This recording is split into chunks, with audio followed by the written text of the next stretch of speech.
thème de ce message est le combat spirituel.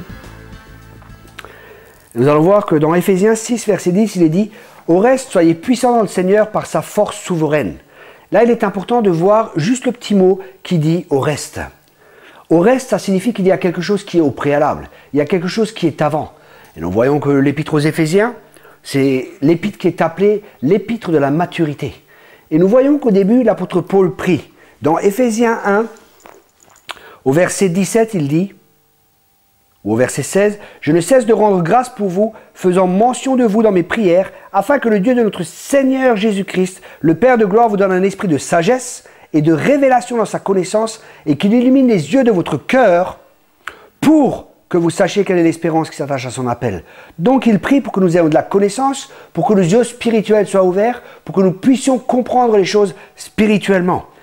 L'espérance qui s'attache à son appel, quelle est la richesse de la gloire de son héritage qu'il réserve aux saints, et quelle est envers nous qui croyons l'infinie grandeur de sa puissance se manifestant avec efficacité par la vertu en sa force. L'apôtre Paul prie pour que nous connaissions notre appel, pour que nous connaissions l'espérance, la puissance de Dieu qui habite en nous. Et il dit que cette puissance, au verset 20, il l'a déployée en Christ en le ressuscitant des morts et en le faisant asseoir à sa droite dans les lieux célestes, au-dessus de toute domination, de toute autorité, de toute puissance, de toute dignité et de tout nom qui peut se nommer, non seulement dans le siècle présent, mais encore dans le siècle à venir. Il a tout mis sous ses pieds et il a donné pour chef suprême à l'Église, qui est son corps, la plénitude de celui qui remplit tout en tous. Et ici nous voyons l'apôtre Paul qui dit que parce que nous sommes le corps de Christ, nous sommes en Christ, nous sommes le corps de Christ, l'ennemi est sous nos pieds. Et les textes suivants nous montrent qui nous sommes en Christ. Et après cela, l'apôtre Paul commence à parler du combat spirituel. Ce qui signifie que pour nous, pour pouvoir entrer dans le combat spirituel, dans un combat, le combat spirituel, c'est un combat au niveau de nos pensées. C'est là où l'ennemi attaque souvent nos pensées. Il y a différents niveaux de combat spirituel. Mais le combat spirituel, il est important que nous connaissions notre identité afin de pouvoir être efficaces justement dans ce combat. C'est pour ça qu'il est important que vous soyez enseignés et que vous sachiez qui vous êtes en Christ. Vous êtes des nouvelles créatures, les choses anciennes sont passées.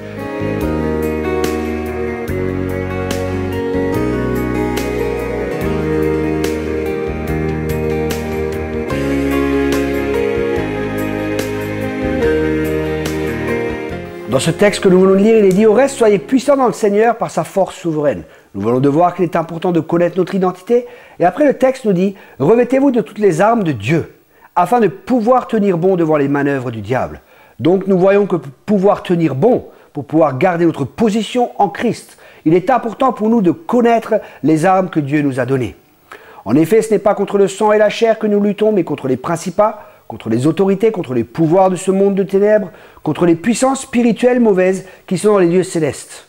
Après, il nous dit au verset 13, « Prenez donc toutes les armes de Dieu, afin que vous puissiez résister dans le jour mauvais, et après avoir tout mis en œuvre, tenir bon. Oui, tenez bon, saignez vos reins de vérité, revêtez la cuirasse de la justice. Mettez pour chaussures à vos pieds les bonnes dispositions que donne la bonne nouvelle de la paix. Prenez en toutes circonstances le bouclier de la foi, avec lequel vous pourrez éteindre tous les traits enflammés du mauvais. Prenez aussi le casque du salut et l'épée de l'esprit, qui est la parole de Dieu. Priez en tout temps, par l'esprit, avec toutes sortes de prières et de supplications.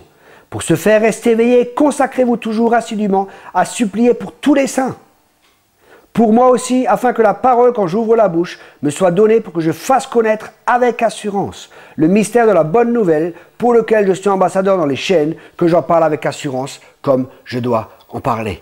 Nous voyons que l'apôtre Paul prie pour que nous ayons une révélation de qui nous sommes en Christ, et après nous pouvons partir dans ce combat, nous pouvons partir dans le combat, et nous voyons aussi que notre combat est un combat dans la prière. Le combat aussi, nous devons être revêtus de toutes les armes de Dieu, c'est un combat spirituel. Le combat de la prière n'est pas de prier pour sa grand-mère, c'est très bien de prier pour sa grand-mère, mais le combat est là pour que la parole de Dieu puisse être annoncée, pour que l'évangile puisse être proclamé, pour que l'évangile puisse être annoncé. Des fois, quand je vais dans certaines églises, je crois que je suis à Jérusalem. C'est vrai, j'ai économisé les billets d'avion, mais je crois que je suis devant le mur de lamentation. Oh Seigneur, oh Seigneur. Ils sont tous en train de pleurer devant Dieu, au lieu de prier avec autorité, de prendre autorité sur l'ennemi. Déchargez-vous sur lui de tous vos soucis, et lui prendra soin de vous. Et on voit les chrétiens que parce qu'ils ne connaissent pas la parole de Dieu, parce qu'ils ne savent pas qui ils sont en Jésus-Christ, c'est plus des lamentations que des prières. Et dans ce texte aussi, il est dit plusieurs sortes de prières. Donc il existe différentes sortes de prières. Il y a la reconnaissance, la prière de reconnaissance, où nous remercions Dieu. Il y a la prière de combat, il y a le parler en langue. Il y a la prière par le parler en langue. Il y a la prière d'autorité, où nous commandons à l'ennemi. Il y a différentes sortes de prières. Ce texte aussi nous montre que nous sommes dans un combat, que ce dernier n'est pas un combat naturel, mais que c'est un combat spirituel. Le but de ces enseignements sur le combat spirituel est de comprendre comment le monde spirituel nous influence et comment nous pouvons influencer le monde spirituel.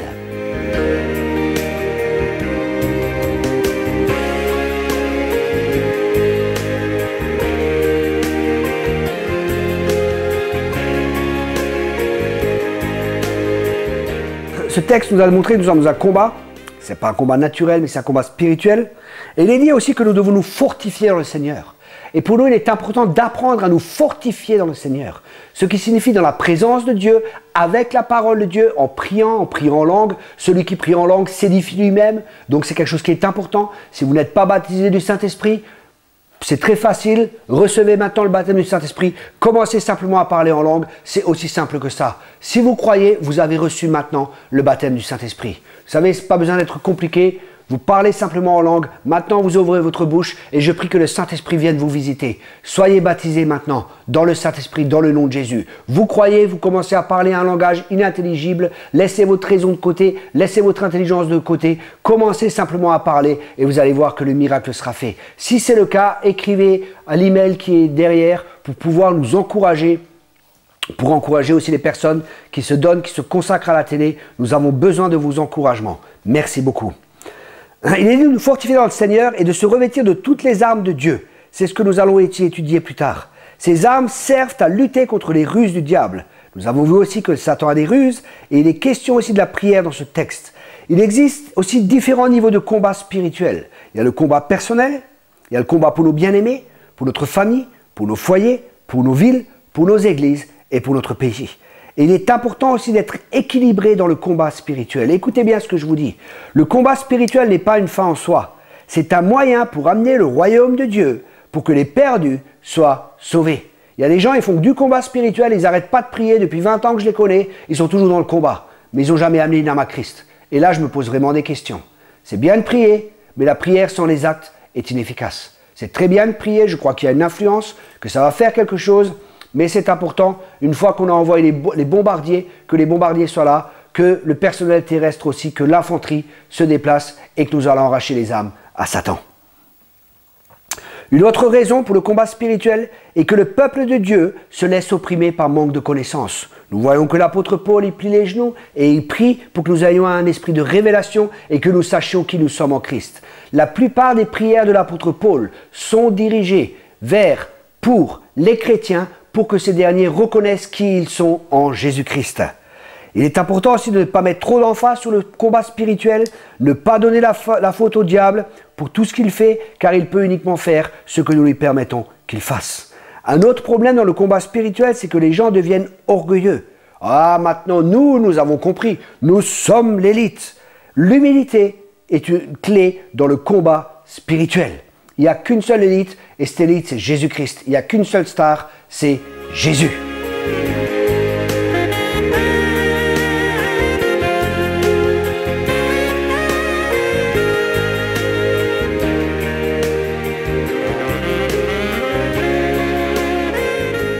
Un autre problème que nous pouvons rencontrer lors du combat spirituel ou dans le combat spirituel ou sur le thème du combat spirituel, sur ce message du combat spirituel qui est attaqué, c'est normal, l'ennemi, il ne veut pas qu'on connaisse ses ruses, ses stratagèmes, c'est que justement les gens nient la nécessité du combat spirituel.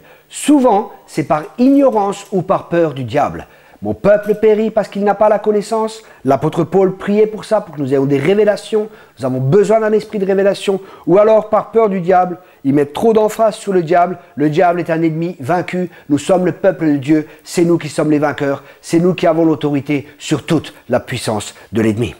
Il est important aussi de comprendre que nous n'avons pas à lutter contre des personnes, même si ces dernières se laissent influencer par l'ennemi.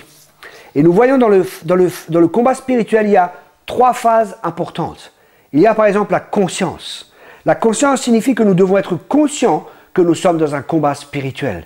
Si nous ne sommes pas conscients du combat spirituel, nous ne combattrons pas.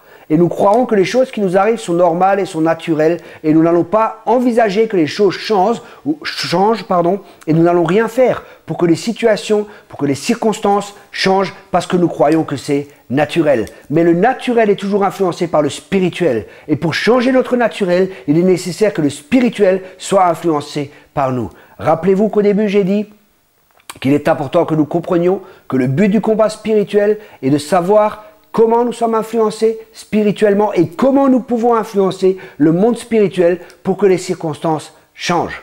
L'état d'une nation est reconnu à l'état de l'Église. Je parle aux églises et je parle aux ministères, je parle à tous les chrétiens de France. Écoutez bien, l'état d'une nation est reconnu à l'état de l'Église. Et il est temps que nous nous réveillons. Je me parle à moi-même et je parle à chaque chrétien. Réveillons-nous et sortons de la léthargie, sortons du statu quo, sortons de cette phase où nous croyons que tout va bien alors que tout va mal. Il y a énormément de souffrance dans notre pays. Les gens ont vraiment besoin d'entendre l'évangile. Mais avant d'entendre l'évangile, il est aussi important que nous puissions, que nous cherchions Dieu, que nous prions Dieu, que nous prenions autorité et que nous allions annoncer l'évangile dans la puissance du Saint-Esprit afin que le plus grand nombre soit sauvé. Reinhard Bonnke, un des plus grands évangélistes, un homme qui a gagné le plus d'âmes, reconnaît et déclare l'importance du combat spirituel. C'est des hommes d'expérience. Et non seulement lui le reconnaît, mais surtout la parole de Dieu qui doit être notre support, reconnaît la nécessité du combat spirituel, de la prière, de l'intercession. C'est pour ça qu'il avait Suzette Ekin avec lui, qui était responsable de l'intercession. Vous savez, il n'y a pas des choses qui se produisent comme ça par hasard.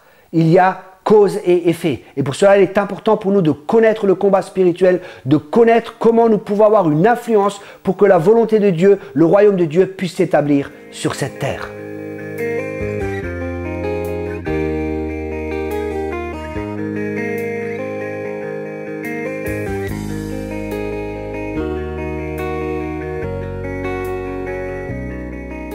Voyons la conscience. Nous devons être conscients que nous sommes dans un combat spirituel. Le deuxième point qui est important, c'est le discernement. Le discernement va nous aider à reconnaître ce qui vient de Dieu, ce qui vient de l'ennemi.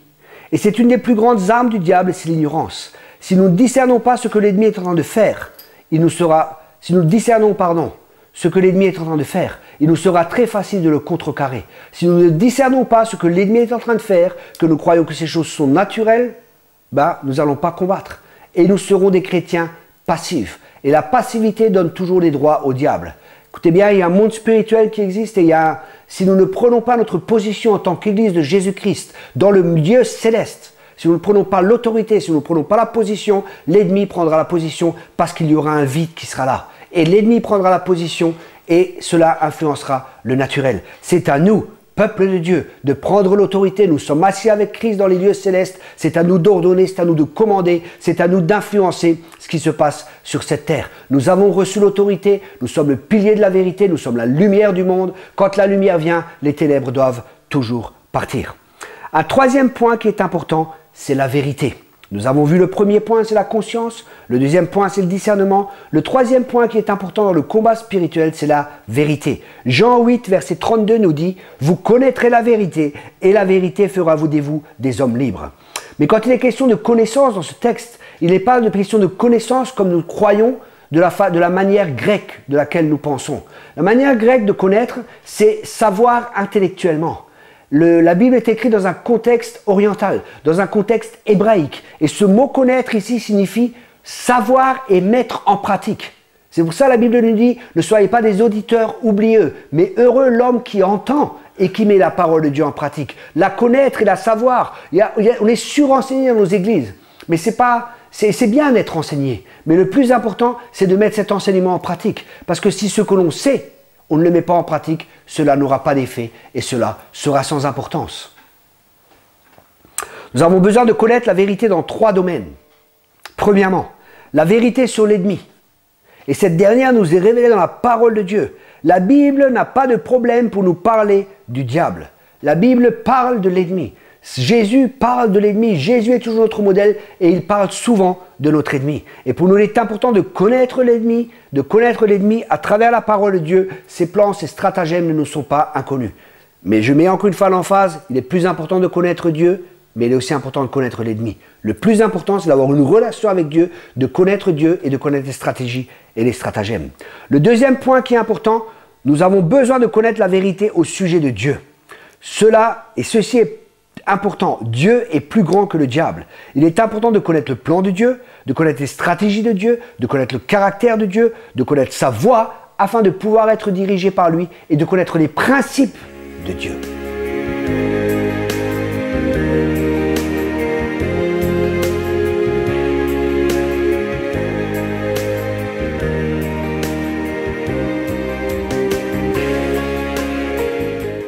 Nous avons vu qu'il est important de connaître la vérité dans 3 domaines. La vérité sur l'ennemi, la vérité sur Dieu, avoir une bonne connaissance de Dieu, connaître la nature de Dieu, connaître le caractère de Dieu. Dieu est un Père, Dieu est pour nous, Dieu n'est pas contre nous. Par exemple, si nous croyons, nous avons une mauvaise image de Dieu, nous pouvons croire, et j'ai entendu cela, et c'est terrible, il y a 2000 ans, l'Église croyait que Dieu guérit les malades. Aujourd'hui, il y a certaines églises qui croient que Dieu envoie des maladies et qu'il rend les chrétiens malades.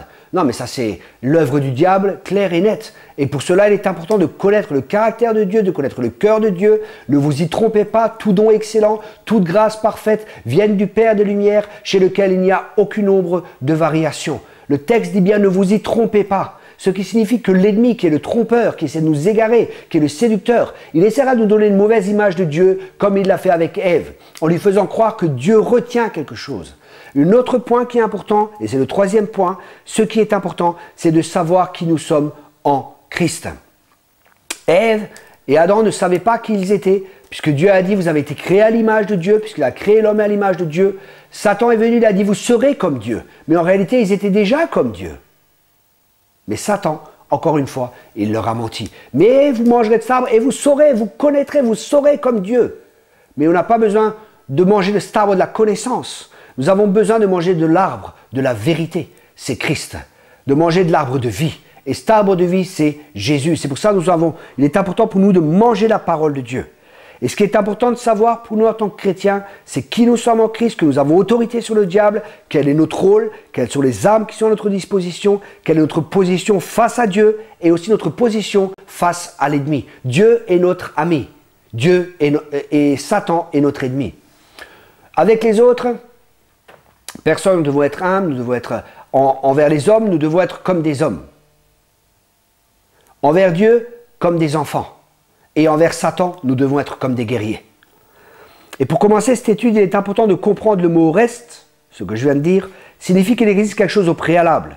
C'est ce que nous allons étudier ensemble. Avant de parler du combat spirituel, la plus importante décision est d'appartenir à Jésus. Appartenir à Jésus signifie que nous entrons dans un combat. Tout ce texte nous démontre que nous avons à combattre, nous ne pouvons pas être passifs. C'est ce que nous allons étudier maintenant. Romains chapitre 15, verset 30 nous dit « Cependant, je vous encourage, mes frères, par notre Seigneur Jésus-Christ et par l'amour de l'Esprit, à combattre avec moi, en adressant à Dieu des prières en ma faveur. » Vous voyez, combattre. Et là, il nous exhorte à combattre avec la prière. La prière fait partie du combat spirituel. Après, il est dit, dans 2 Corinthiens 10, verset 4, « Car avec les armes avec lesquelles nous combattons ne sont pas celles de la chair, cependant elles ont le pouvoir du fait de Dieu de démolir des forteresses, nous démolissons les raisonnements. » À nouveau, nous voyons ce texte nous dit que c'est à nous de combattre, c'est pas à Dieu, Jésus a tout accompli, il s'est assis, c'est à nous de combattre.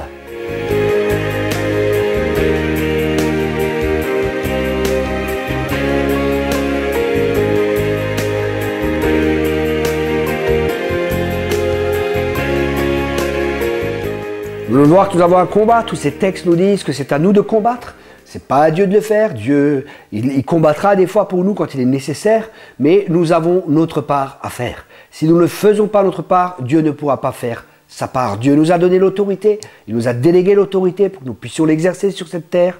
Si nous ne l'exerçons pas, Dieu ne le fera pas pour nous. Dans Jude 1, verset 3, il est dit « Mes chers amis, j'avais le vif désir de vous écrire au sujet du salut qui nous est commun. J'ai vu la nécessité de le faire maintenant, afin, pourquoi est-ce qu'il a vu cette nécessité?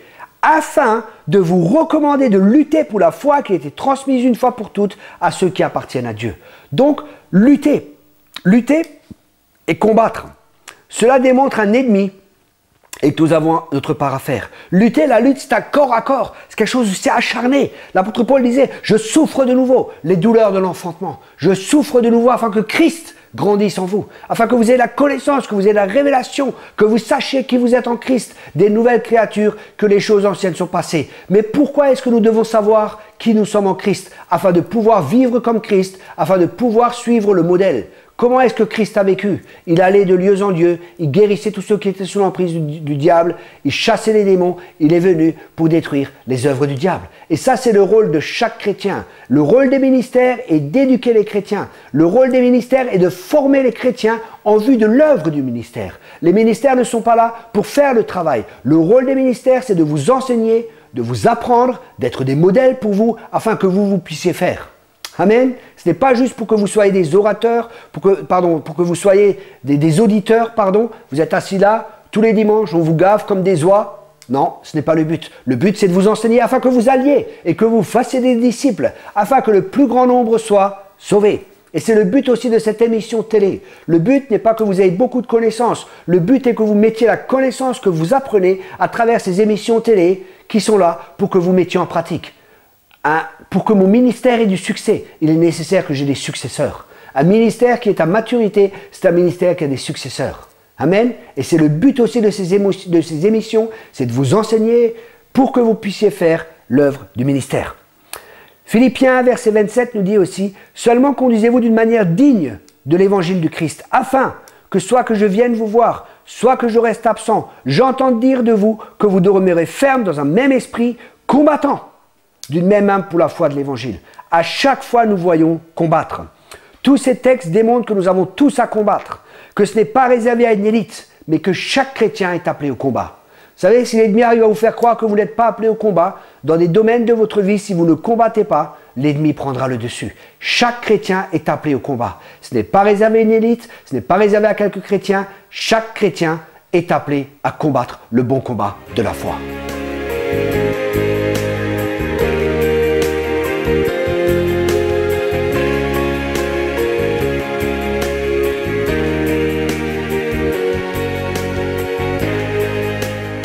Je sais par expérience que dès que vous allez commencer à vous décider, dès que vous allez commencer à vous lever, dès que vous allez commencer à vous réveiller, parce que ce n'est pas Dieu qui va nous réveiller, c'est à vous. Réveille-toi, toi qui dors d'entre les morts. Alors bougez, réveillez-vous. Et quand vous allez commencer à faire cela, l'ennemi essaiera de nous empêcher d'entrer dans le combat. Comment? Par des doutes, par des émotions négatives. Il essaiera de nous rendre incertains. Mais non, mais est-ce que tu es sûr que c'est juste? Mais tu perds ton temps, tu fais n'importe quoi. Il essaiera de nous bloquer par des doutes, par des mensonges. Il essaiera de mettre la parole de Dieu en doute. Mais pour nous, il est important de plus croire la parole que les émotions, de plus croire la parole de Dieu que les circonstances, de placer notre foi dans sa parole parce que sa parole est la vérité. Ces différentes phases sont tout à fait normales. Dans le combat, l'ennemi essaie de nous empêcher de combattre. Parce qu'il sait très bien que si nous commençons à combattre, il est obligé de se replier, il va perdre du terrain et nous allons nous emparer du bon pays que l'Éternel, notre Dieu, nous a donné. Seulement fortifie-toi et bon courage, c'est toi qui mettras en possession ce pays. Amen. Et Dieu, il dit aussi, un des principes du combat spirituel, c'est que nous soyons remplis de la parole de Dieu, que nous connaissions la parole de Dieu, que nous méditions la parole de Dieu, afin de réussir dans tout ce que nous entreprenions. Pour pouvoir réussir, la réussite vient de la connaissance de la parole de Dieu, parce que la réussite est incluse dans la parole de Dieu. La parole de Dieu est une semence, et dans cette semence, il y a la vie. Dans cette semence, il y a la réussite. Dans cette semence, il y a ce que la parole de Dieu promet. C'est pour ça que Dieu dit à Josué que ce livre de la loi ne s'éloigne point de ta bouche, médite-le jour et nuit, afin de réussir dans tout ce que tu entreprends. Mes amis, Dieu veut que vous réussissiez, mais Dieu ne le fera pas pour vous. C'est à nous de lire, c'est à nous de méditer, c'est à nous d'être remplis de la parole de Dieu, que la parole de Dieu habite richement dans votre cœur avant de partir au combat. Dieu est intéressé à nous personnellement. Le diable aussi veut nous détruire. Il veut empêcher les bénédictions de Dieu d'être nôtres. Si l'ennemi n'arrive pas à empêcher les gens de se convertir, il essaiera de tenir les chrétiens dans l'ignorance. 2 Corinthiens 4, verset 3 nous dit que si notre évangile est voilé, il est voilé pour ceux qui périssent, pour les incrédules, dont le Dieu de ce siècle a aveuglé l'esprit, afin qu'ils ne soient pas éclairés par la lumière du glorieux évangile de Christ, qui est l'image de Dieu. Il est question du diable, qui est le Dieu de ce monde. Il a essayé d'aveugler l'esprit des gens, afin qu'ils puissent réagir à la bonne nouvelle. Cela démontre à nouveau la nécessité du combat spirituel. Satan, par la pensée, par les médias, par la philosophie, par les religions, lie les gens à lui, par le manque de connaissances. Mon peuple périt parce qu'il n'a pas la connaissance. Je vous encourage à faire l'école biblique Harvest Ministry. Vous pouvez m'écrire à la fin. Merci beaucoup.